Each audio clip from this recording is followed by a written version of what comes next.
Paramashivoham. Om Nithyananda Paramashivoham. Om Nithyananda Paramashivoham. Om Nithyananda Paramashivoham. Om Nithyananda Paramashivoham. Om Nithyananda Paramashivoham.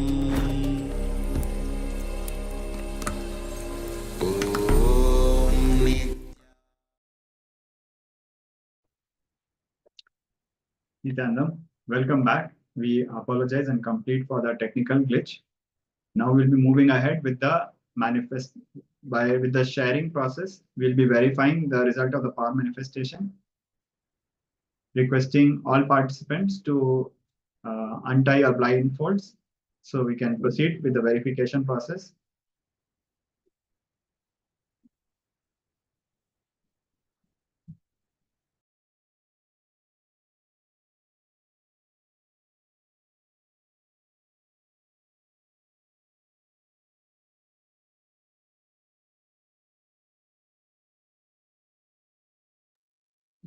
So please quickly share the results of the power manifestation. We know that it was a long round of power manifestation, and I'm sure it would have given various kinds of experiences to all the participants. As you had a longer time to entangle, we apologize for the delay, but let us take this beautiful opportunity to strengthen our space of oneness with Paramashiva and beautifully share what was revealed in detail. Requesting all the participants to be in front of the camera. Ma Stephanie, Li Tang, Kylie Wong, Ma Yogamai, Sweeling, Ma Purna Sukha. Please come in front of the camera.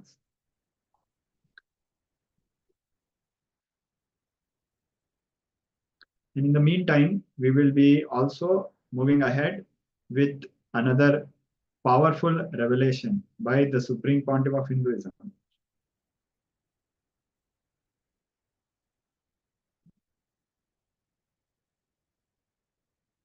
Requesting all the participants to start sharing the results of the power manifestation in the meantime.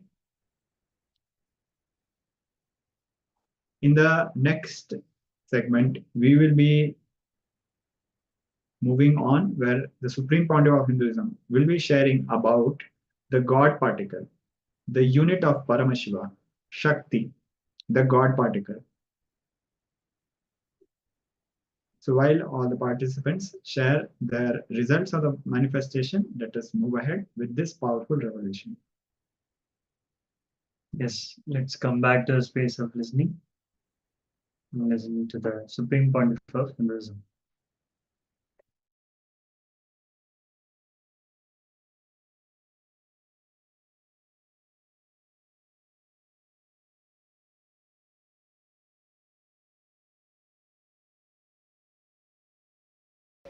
Kundalini means the inner potential energy you are having, the reflection of God in you, the God particle in you.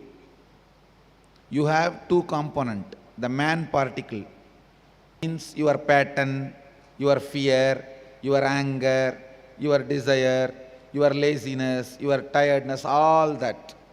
The other part is the God particle in you, your consciousness. Understand? I dedicate myself to your consciousness. I will always be ferocious with your patterns. For your patterns, I am the villain, worst villain. For your consciousness, I am not only the friend, I am you. You are me. So understand, whenever you feel you melt, your eyes pour, you feel my life is fulfilled, complete, you are experiencing the real you, which is me, the God particle in you.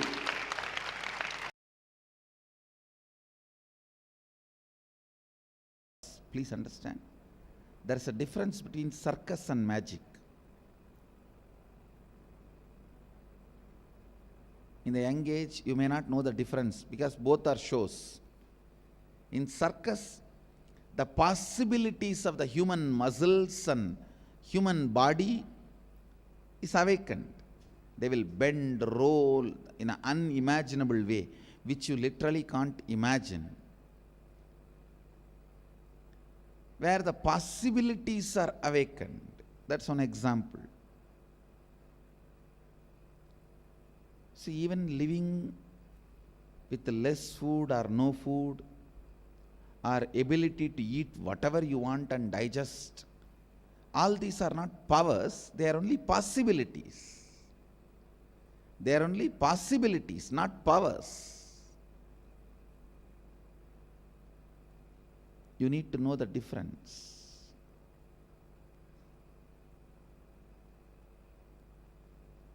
Physical possibilities, physiological possibilities. If you are able to sleep as long as you want, are able to be without sleep as long as you want, are able to sleep whenever you want and be without sleep whenever you don't want, all these are possibilities. All the memories recorded in your muscles, like your day-to-day activity, from brushing the teeth, taking bath. I have seen yogis who never brushed the teeth or took bath for years. You won't find not even one small smell around them. I literally lived around them. No 1, 2, 3.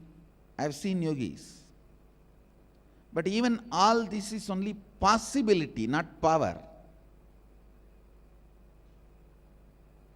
Understand, anything which you can directly express it by your own practice, without the conscious intervention, without the need of the conscious energy entering into you, without the need of the enlightenment energy entering into you, is possibility. Whatever you do in the level of possibility, many circus people will be doing it. Guinness record holders will be doing it. That does not mean they become enlightened, or they become spiritually aware of themselves, or they have developed the spiritual cognition. No. They may not have, but it is not must. Understand? The spiritual possibilities need to be awakened. Spiritual possibilities need to be worked. Spiritual possibilities need to be strengthened. In the level of muscle memory, your ordinary possibilities are awakened.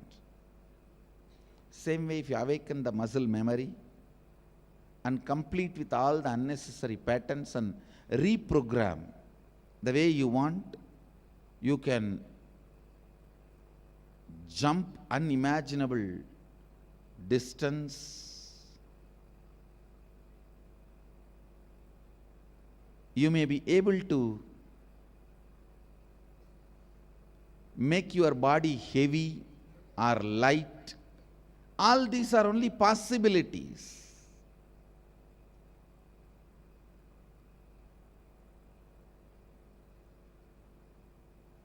You can be without tiredness and boredom about life. All these are possibilities. But that does not require a spiritual energy. Understand? Awakening your muscle memory and completing with whatever patterns you don't need, and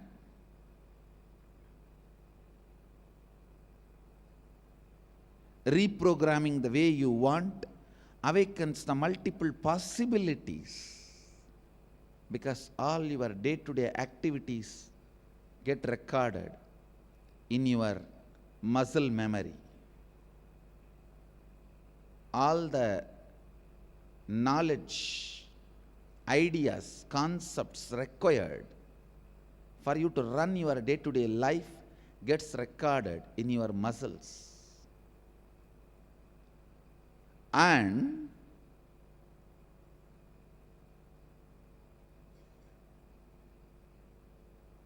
all your cognitions, cognition means based on which you make decision. Cognition means based on which you make decisions. The cognition about yourself, cognition about the people around you, cognition about life, cognition about God, cognition about world, cognition about money, cognition, the basic cognitions, the root cognitions you carry is recorded in your biomemory. Understand? If you carry the root cognition, whole world is out there to cheat. Everyone will look like a cheat. And you can always perceive anybody as a cheat. Even if Krishna comes down, you can call him as chore. Of course, he waits, just like he waited for Shishubala. That does not mean what you said is right. Understand? He waits, counts, just like how he waited and counted for Shishubala. See, 101st abusal only, Shishubala received the punishment. That does not mean all the other 100 are accepted, are right. He waited for his own reasons.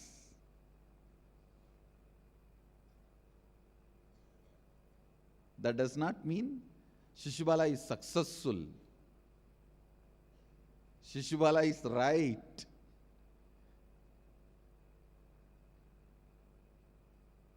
Anyhow, listen, when you think everyone is out there to cheat, you can perceive anybody as cheat. When you think everybody out there only to support, you can perceive anybody as a great support.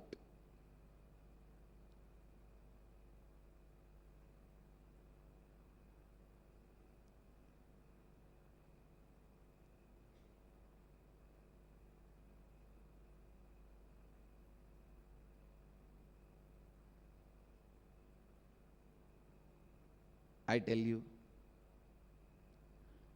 the cognitions you carry,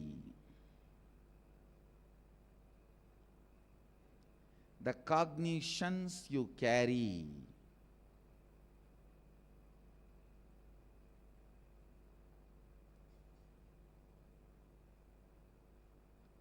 about yourself, about world, about others, about life, about God, about nature, about world. When those cognitions are completed, the limiting cognitions, which are called incompletions, when they are completed and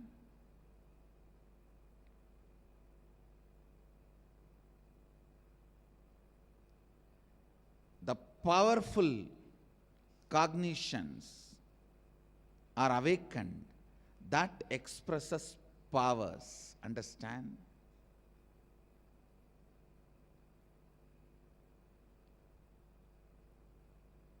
In the muscle memory, if the incompletions are removed, in the muscle memory, if your incompletions are completed, your possibilities are awakened. In the biomemory, if your cognitions are completed, your powers are awakened. Understand, when your small inner image, the inner image which was built accidentally, is completed, right visions about you can be implanted. Please understand, always 99% of the time, your thought about your future will be just the fear of failure.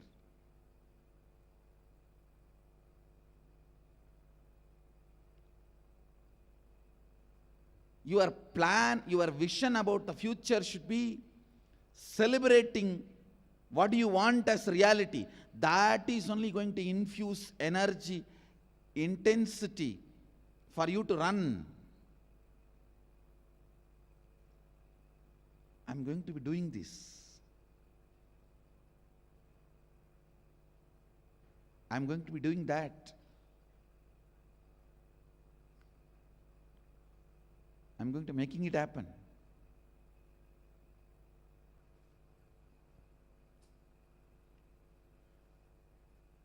Understand, possibilities.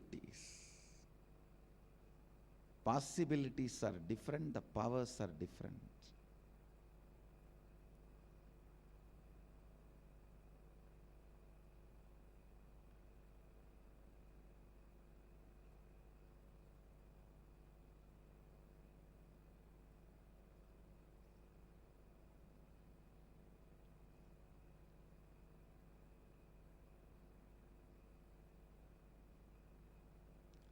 Your low self inner image will always make you think about your future only as failure. When you complete with your lower self inner image, you will start having a vision. Means you just know, I am living to make what I want into reality. Understand that. That only is going to inspire you, make you do what you want. That only is going to push you to make what you want as reality. The moment you complete with your lower self, lower inner image, suddenly you will see not just so many possibilities alone, but powers will start expressing, because in the biomemory level, any completion is done, consciousness is directly opened up. For example, in the muscle memory level, if you stop eating, that does not mean your consciousness will be awakened. Of course, in the Nirahara Samyama, I use awakening your consciousness for your Nirahara. That is different. Don't compare Nirahara Samyama.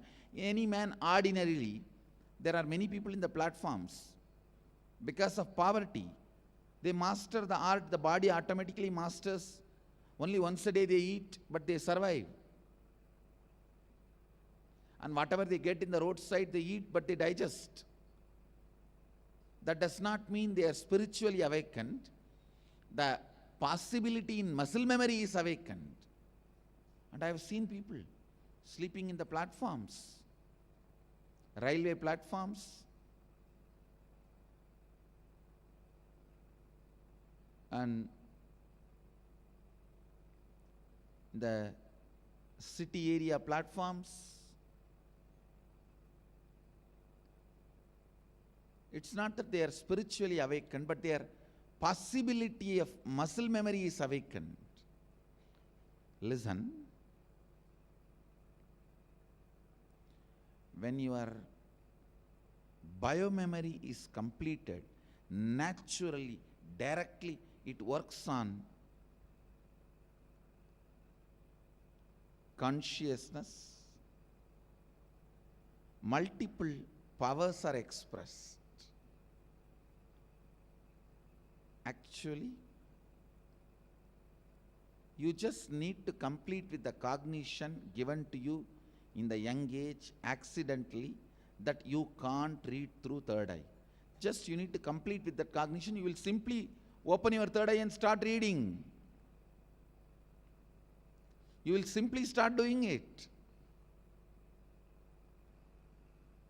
So many things, so many powers will start expressing the moment your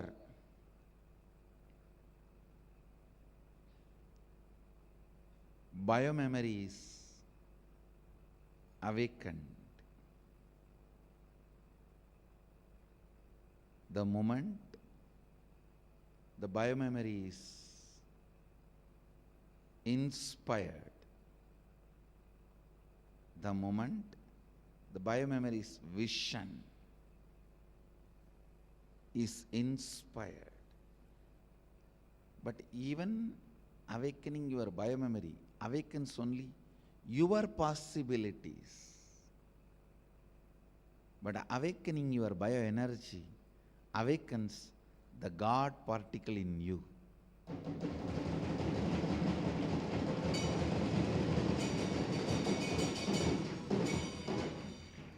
Nithyanandoham is all about the God particle in you.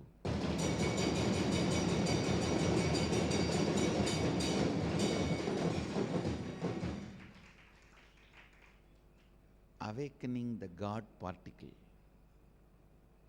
reminding the God particle, it is God. You have been wrongly told you are a human being.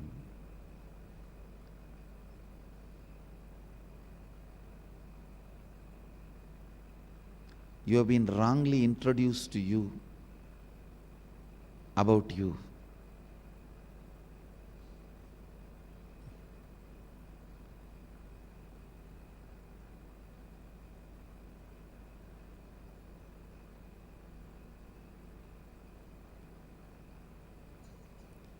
You have been wrongly introduced to you about you.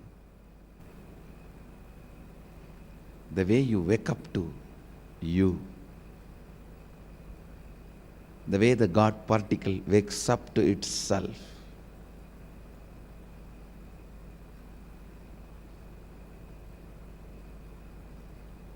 the way Sadashiva just remembers himself and his own existence. So it's just like you had a nightmare, you saw somebody chasing you, 10 tigers, 5 elephants, 2-3 snakes, and you wake up and you remember this identity. Wow, you are not in danger, you are safe. That identity was false. The way you wake up and remember, exactly the same way. When you wake up, how you feel relieved, exactly the same way you will wake up to your God particle.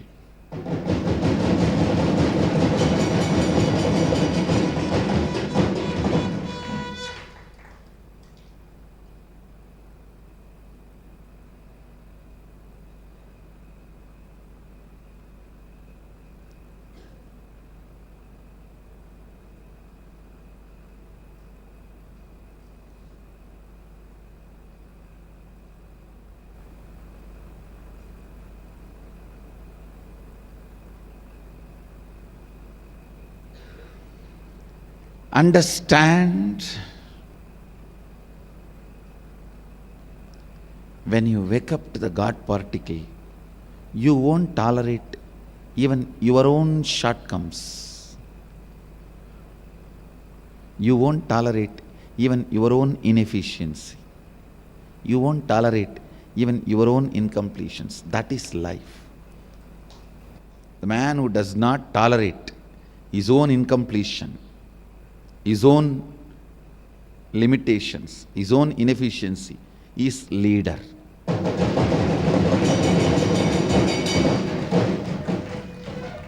The man who tolerates his own incompletions will not even be aware of others' incompletions.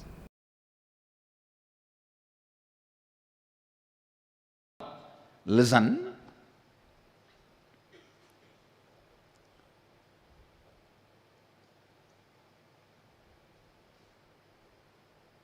The biggest problem with incomplete mind is whenever it develops wings, it tries to destroy the root, go against the root. That is why sometimes you even believe if you go against the root, that is what is developing wings. Just say no to your parents, you have grown up. Many of the kids just to establish, hey, now I am a big boy, let me say no to father, whatever he says. By the time you understand whatever your father says is right, you have a son who says whatever you say is wrong. By the time you have a father, by the time you understand whatever your father is saying is right, you have a son who says whatever you say is wrong. Look at the reality. I tell you one thing. From my own experience, if I have to give the essence of whatever I learnt from Arunagiri Yogeshwara,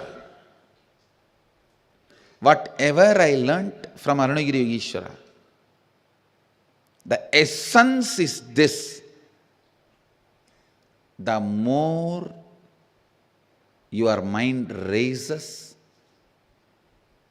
the more you will see everything in the form of solution. You will see everything is properly moving as it is supposed to be. The questions, doubt, everything will disappear. When your mind is becoming smaller and smaller, you will have more and more stupid questions. You will have more and more confusions and complications. Even if the solution is given, you will not be able to imbibe it, incorporate it, make it as part of you. You will continue to suffer with the same question like a rat. Understand? If you are finding the same solution for the same problem few hundred times in your life, you have small mind. That's the definition. If you are finding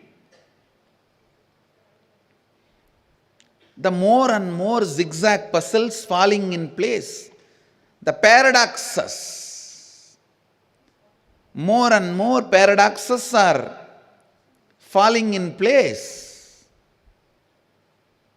more and more the paradoxes settling in place, then you are expanding, you are growing. The essence master key shared in this verse is Sohamasmi Yosavasau Purusha Sohamasmi Tejo Yatte Rupangalyanadamandatte Vashyami Yosavasau Purusha Sohamasmi. Even when I am relating with you, I am you.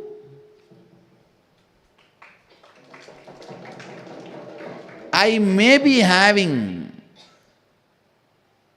love towards you, I may be praying to you, sometime I may have even incompletion with you, I may even be fighting with you, I may even be negotiating with you. I may even be bargaining with you. I may even be getting trained by you. Whatever may be, I just know I am you.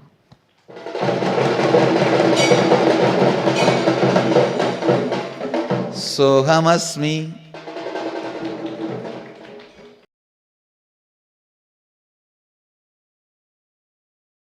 Actually, once your bioenergy is awakened, God particle in you is awakened, doing completion will be so easy. Just by remembrance, completion will happen. Just by the decision I am completing, completion will happen. Completion will not be a spiritual practice, but it will be a spontaneous process. With awakened God particle, completion will become just a spontaneous decision. I am done, that's all. You are done.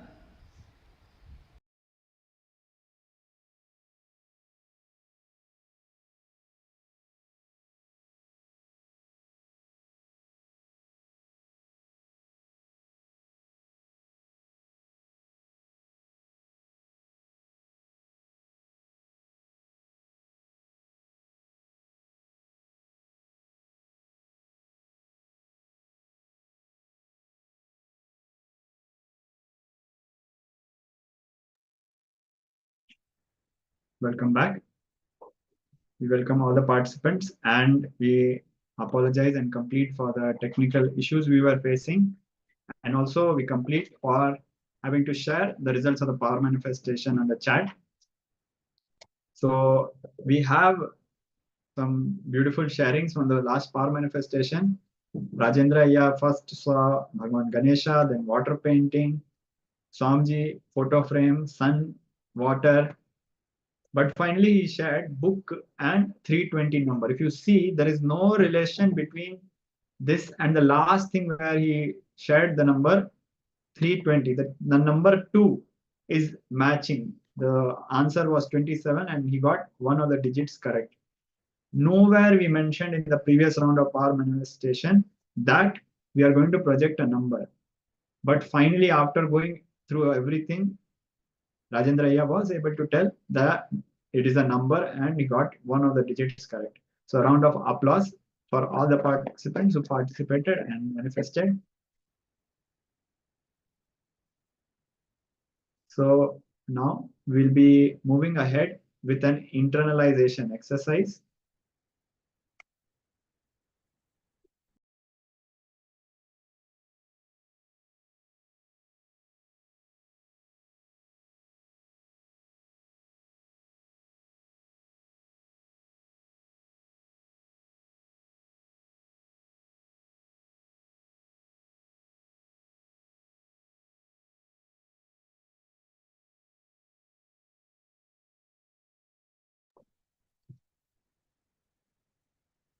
So in the previous powerful revelations by Swamiji, we were going through awakening the God particle. About Swamiji was revealing about awakening the Shakti, the God component, the God particle in us.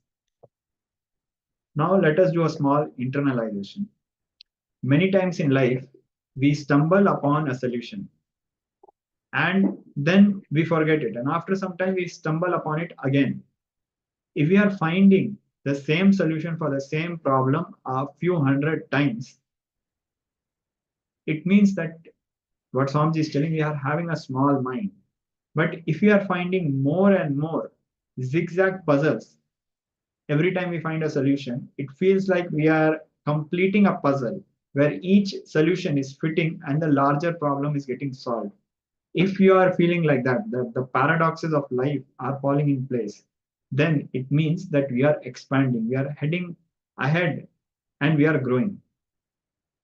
So let us do two simple exercises. First, pen down 5 instances where you have found the same solution 100 times, several times, and it is continuing. And step 2, pen down 5 instances where you found a solution, implemented it, and how expansion happened in your life. So as an example, it can be from any dimension of your life, not just spiritual. It can be because There is nothing separate than practical life, spiritual life. It can be as simple as that you had a problem just drying clothes and you decided to erect a shed. But it did not only solve your problem of drying clothes, you were able to do many activities underneath after that. So it helped you not in just that problem, it fundamentally helped you move in life. Likewise, when we think about the effort Swamiji has put, the Tyaga Swamiji has done for all of us by creating Kailasa, suddenly we see that so many things are fitting in place. So many years, hundreds of years of struggle are finally making meaning. So let us internalize where in our life, 5 instances, you have found the same solution again and again, but you have been stuck. And 5 places where you found a solution, you implemented it and you expanded in life.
So now, please settle down and start sharing your clicks and revelations.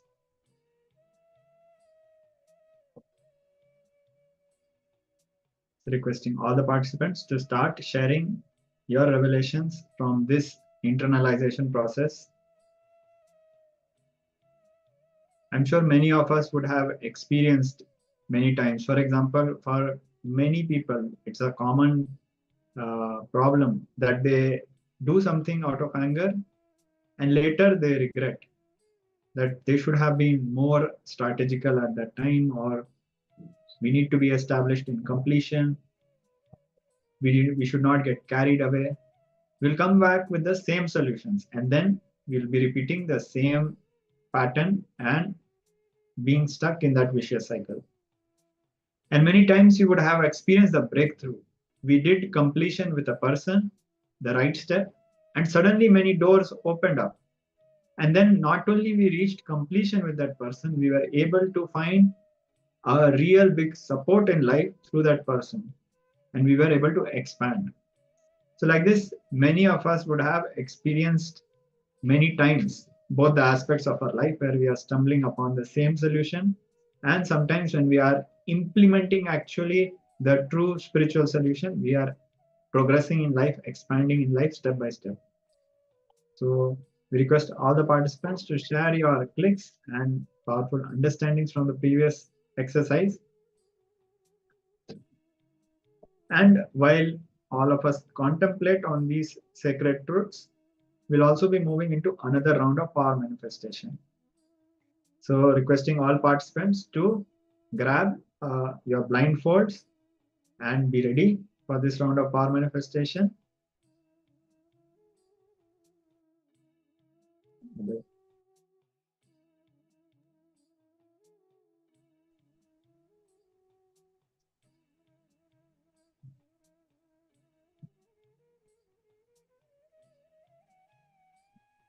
Yes. So sit with your head X spine in a straight line. And start chanting the Mahavakya.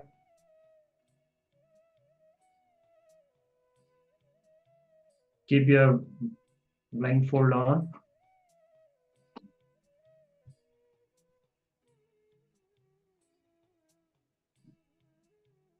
So I request everyone, the participants, to come on the camera.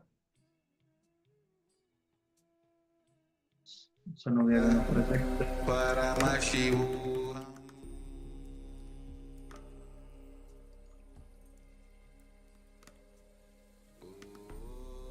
Nithyananda. Paramashivoham. Okay. So we request all the participants,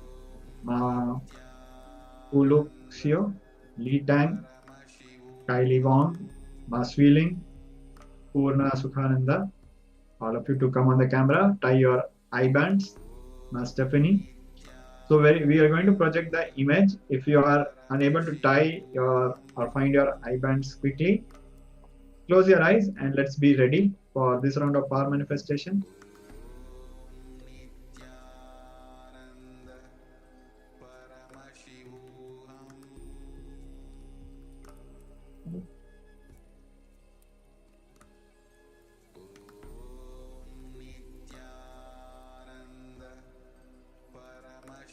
We are going to project the image.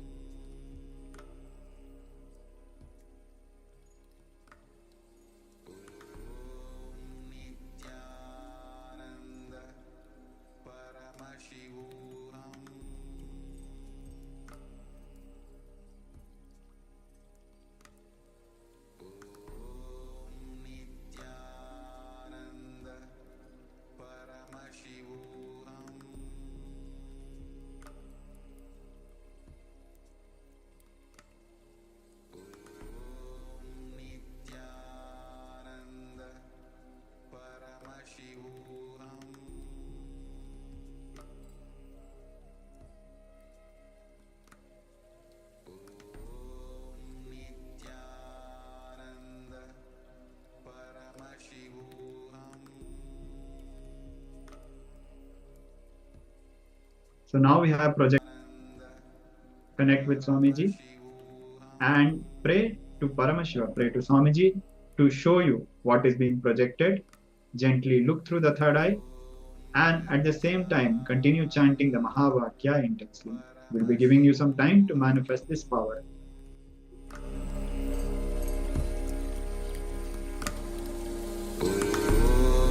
Nithyananda. Paramashivoham.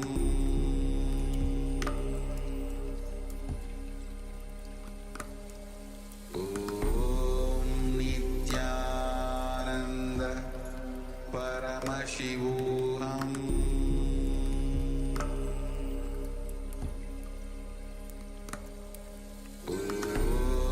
Nithyananda.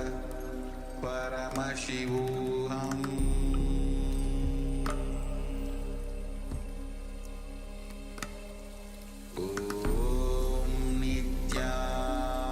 Nithyananda. Paramashivoham.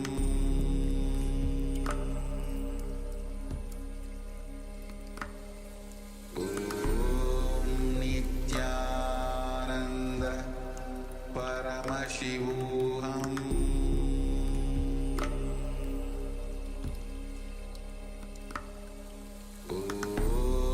Nithyananda. Paramashivoham.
Paramashivoham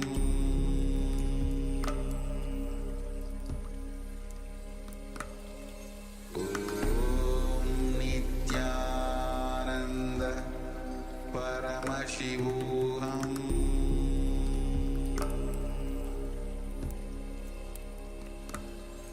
Om Nithyananda Paramashivoham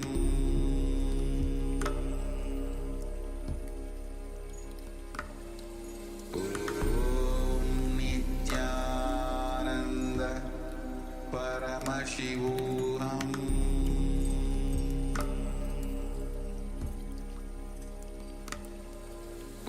Om Nithyananda Paramashivoham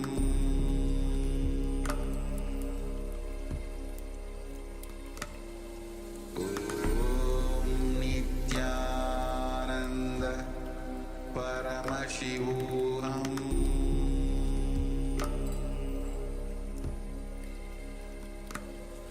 Om Nithyananda Paramashivoham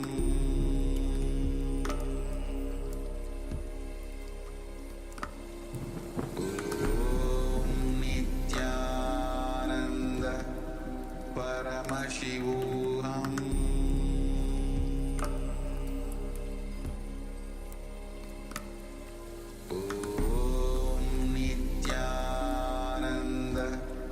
Paramashivoham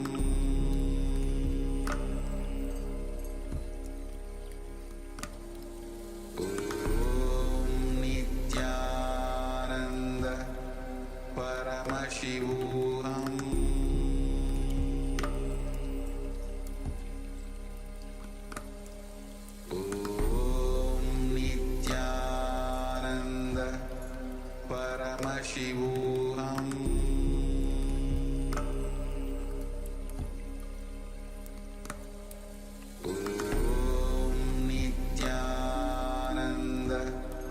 Paramashivoham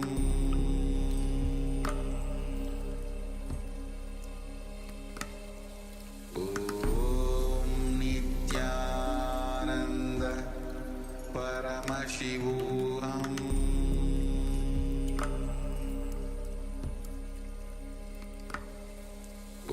Om Nithyananda Paramashivoham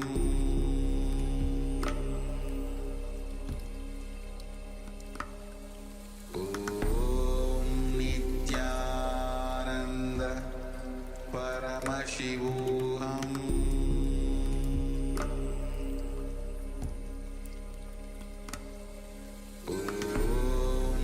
Nithyananda Paramashivoham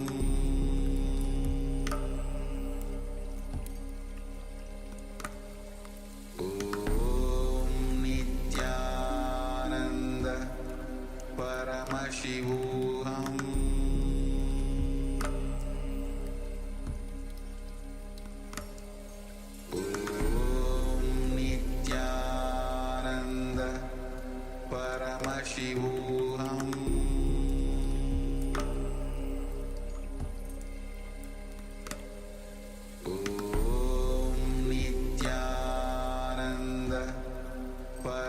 Paramashivoham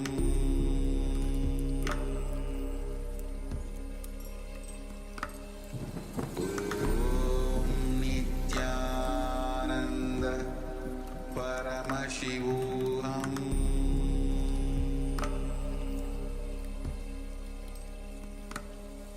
Om Nithyananda Paramashivoham